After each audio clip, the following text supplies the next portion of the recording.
Hello, it's Elliot here as always. Today the topic of conversation is going to be collecting steelbooks. If you're subscribed to this channel, which I hope you are, even though YouTube tells me about 90% of my viewers are not subscribed, you probably know what a steelbook is. But if you don't, let me just refresh your memory.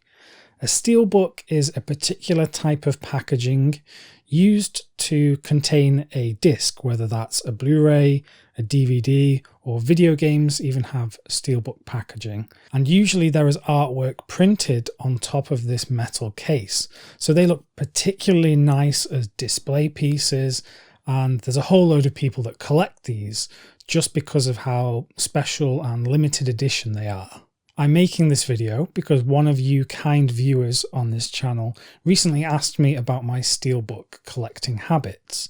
And last year I made a video about all of the 4K Blu-ray steelbooks that I have collected. Since then, a lot has changed because I've gone through a rehaul of my collecting habits and I've gotten rid of a load of Blu-rays from my collection.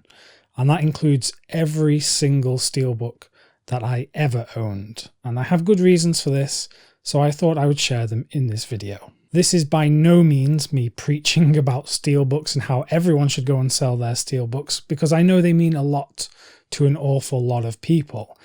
I just realized that what I thought they meant to me, they didn't actually mean all that much to me. Taking a bit of a trip down memory lane, I started collecting Blu-rays roughly 7 years ago. And back then I discovered steelbooks quite early on, but I did not like them at all. I just wasn't impressed by them, and I'd seen some in the shops that were heavily damaged, and I just thought these look too delicate. I don't want to get into them. And then fast forward a few years, I realized that I wanted to get these limited edition steelbooks because it was another thing to collect. And us collectors, we love collecting things that are scarce, that are limited.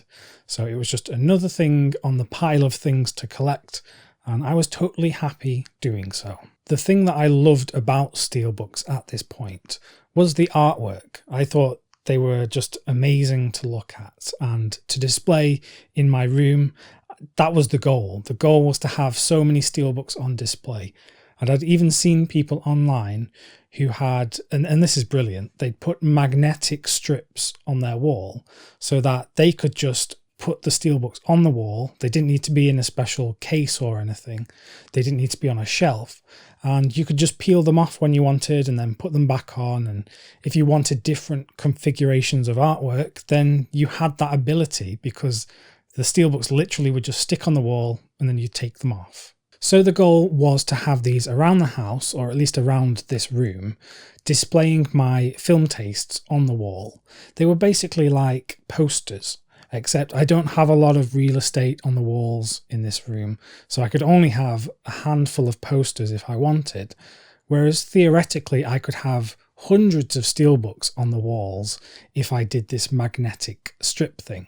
Anyway, fast forward a few years and this never happened. And I had amassed a collection of well over 100 steelbooks.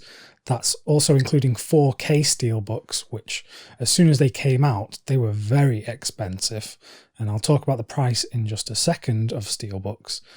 So yeah, I had all these steelbooks and I never ended up getting the magnetic strips on the wall. I never ended up displaying them around the house or this room whatsoever. So I just had to look at myself and go, why do I have all of these expensive ornaments, which is what they were basically to me, because they were just on their shelf like any other Blu-ray and all you could see was the spine, and you don't buy steelbooks just to have a look at the spine.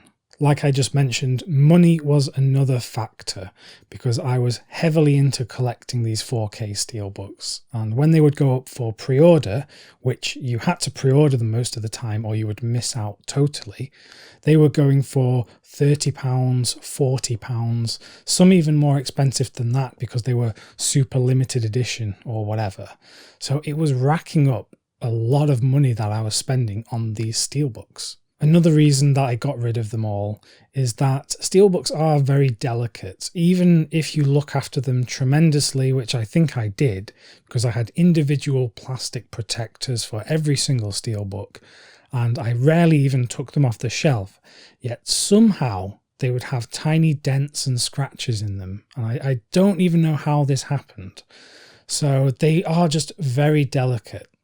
And I just didn't want that added stress in my life. So that was another factor in me deciding to just get rid of all of them. I even got rid of my entire collection of Studio Ghibli steelbooks, which I had completed. I had all of them, and some of them were very expensive to get as well because they were out of print.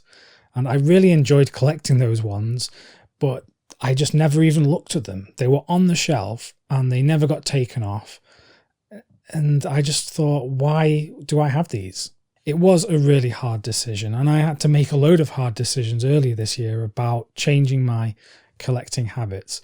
And since the start of this year, I have actually sold roughly 500 Blu-rays out of my collection. And it might not look like it to you from these shelves in the back, but they are actually empty near the floor. So there's a few shelves actually empty below me.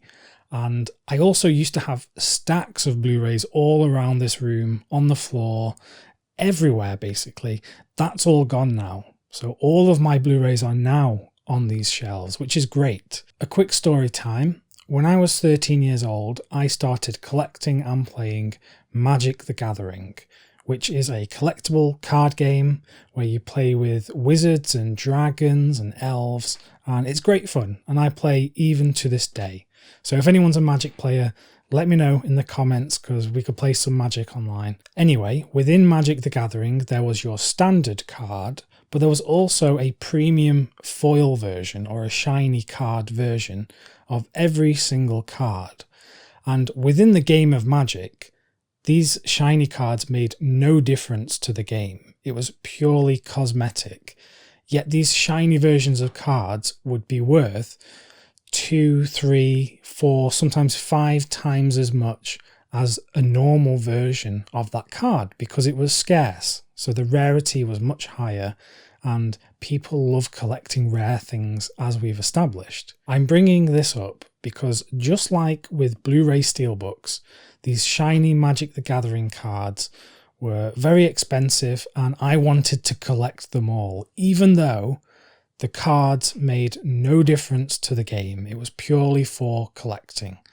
And that's what steelbooks are to me, or that's what I realised from my perspective, is the steelbooks make no difference to the film itself. And in fact, the discs inside these steelbooks are the same discs you would find inside the normal plastic cases. So I had the same realisation that I had years and years ago when I stopped collecting shiny Magic the Gathering cards with these steelbooks, and I just thought, this is just like an adult version of me collecting the shiny cards. With the steelbooks, it's absolutely fine if you can display them all, and if you feel a sense of accomplishment, a sense of worth from actually owning them.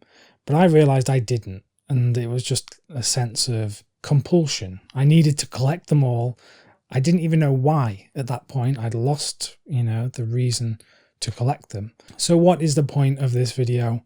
I just wanted to answer some of the people who have been asking me about collecting steelbooks. Again, by no means am I preaching. I don't want anyone to change their habits if they don't want to. It doesn't affect me in any way if you do collect steelbooks or if you don't.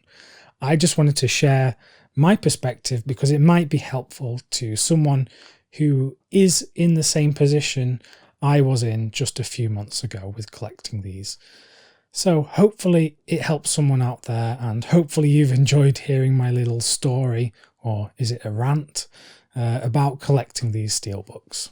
That about does it for this video. I hope you've enjoyed this pretty informal discussion. I didn't make any notes for this. I just kind of reeled it from the top of my head. If you like this kind of video, as always, please do click like and drop a comment because it helps YouTube share the video. I don't know how the YouTube magic works. I just know if you do that stuff, it's good for me and it's good for you. I'll be back very soon to talk more about Blu-rays and films, and I am going to talk about my collecting habits going forward and that curating collection thing that I was doing. So that should be coming soon. Until then, stay well and keep watching great films.